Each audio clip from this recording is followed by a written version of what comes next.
Congressman Dan Lungren, a Republican from California, Congressman Joe Sestak, a Democrat from Pennsylvania. Congressman Sestak, let me begin with you. It was, after all, 13 years ago that Bill Clinton pronounced the end of big government. Is President Obama now resurrecting big government? And if so, that's hardly Reagan-esque. Would you agree? He's absolutely not instituting big government, rather smart government. Look at his budget. He has invested in education because we know at the end of this next decade to compete, 80% of all jobs require college education. Second, he knows in health care that the 45 million Americans that are not covered cost us $100 billion per year in lost productivity. Why he wants to have healthy workers. But take another step back. We're in a different situation than President Reagan was. This is a demand side problem in this year.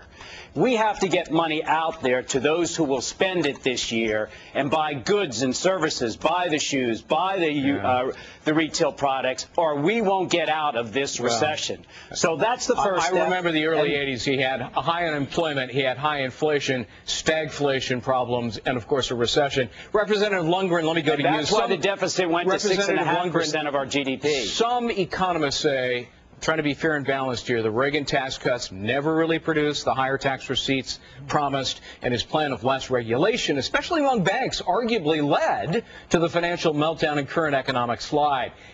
So people are saying it's time for change, isn't it? Well, I happen to be one of those who was here when we had Jimmy Carter, and then we had Ronald Reagan. I was one of the first members of Congress to endorse Ronald Reagan, campaign with him back in 1979, 1980. Right. And I can tell you what we're looking at is not a return to Lincoln or Reagan the way the president's talking about. What this is Jimmy Carter on steroids. I mean, the fact of the matter is we tried something different under Ronald Reagan. We did lower taxes. We saw an increase in the tax revenues that came through.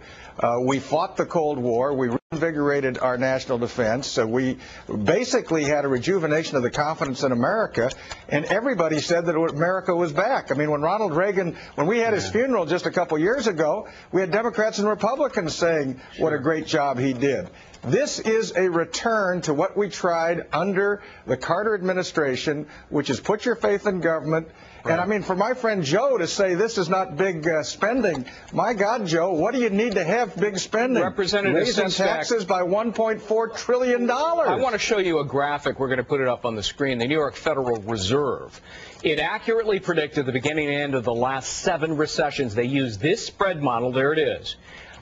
It predicts the end of this recession this year. That matches precisely what Ben Bernanke told Congress this week. So what good is a huge budget and enormous spending stimulus plan that spends most of the money when the recession is over?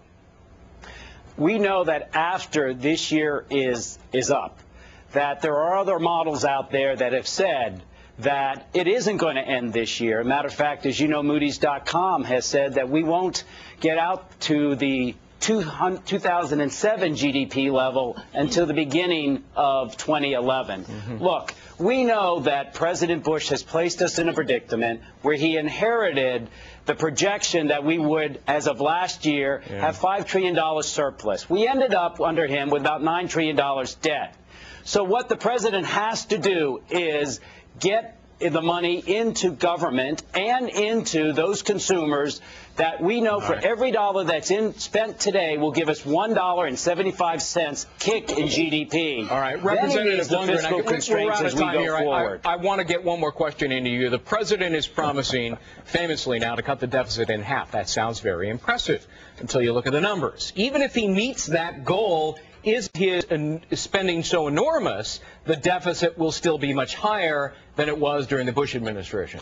Well, there's no doubt about that. And we are unable to pay this in our lifetime. It'll be on my children, my grandchildren. The president throws out a fig leaf of fiscal responsibility, but what he's really given us is, in my estimation, this is a big government, big spending, full Monty. We've never seen anything like this, and we ought to understand what we're looking at. The other thing is the president did not say this is how he's going to govern.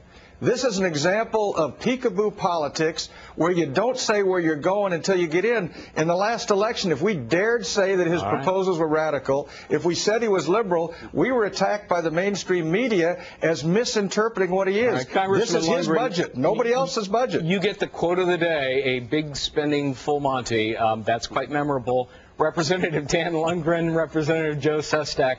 Gentlemen, thanks so much. Thank you. Julie? All right, illegal.